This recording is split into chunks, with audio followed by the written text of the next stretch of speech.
আসসালামু আলাইকুম। আপনারা চাইলে বাড়ির সামনে এভাবে ক্ষেত করতে পারেন। এই যে কত সুন্দর বেগুন গাছ, মরিচ গাছ, আবার টমেটো, নিজেদের খাওয়ার ফসলগুলা ঘরের সামনেই হয়ে যায়। একেবারে ঘরের সিঁড়ি, বাইক রাখা, আবার এদিকে উঠান, একই উঠানে দুইটা বাড়ি। ওই যে আবার কবুতর পালতেছে, অনেকগুলো কবুতর। আমার চাচা অনেক আগে থেকেই পালে।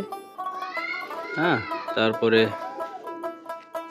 বিভিন্ন গাছগাছালি আছে, ফলের গাছ।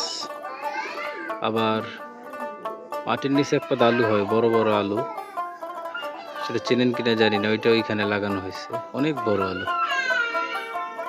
আর এভাবে ছোট্ট একটি বাড়ির উঠানের পাশে যদি ক্ষেত থাকে, বিশেষ করে বাগান কেনা লাগবে না, টমেটো কেনা লাগবে না। ওই যে দেখতে পাচ্ছেন পর্যাপ্ত টমেটো খাওয়ার কাছাকাছি রয়েছে, পাকার পথে রয়েছে পর্যাপ্ত টমেটো।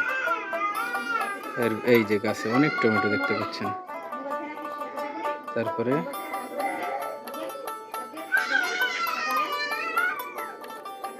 এরপরে আছে বেগুন, আছে গাছে বেগুন হয়।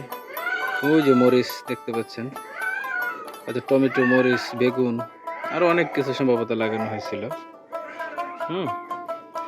বাড়ির সামনে ছোট্ট একটি ক্ষেত করে নিলে বাজার থেকে কেনাকাটা কম লাগবে। এটা খুব চমৎকার আইডিয়া, দেখতে পারেন, এটা আপনাদের কাজে লাগবে। মানুষের জন্য চ্যানেলটি সাবস্ক্রাইব করুন।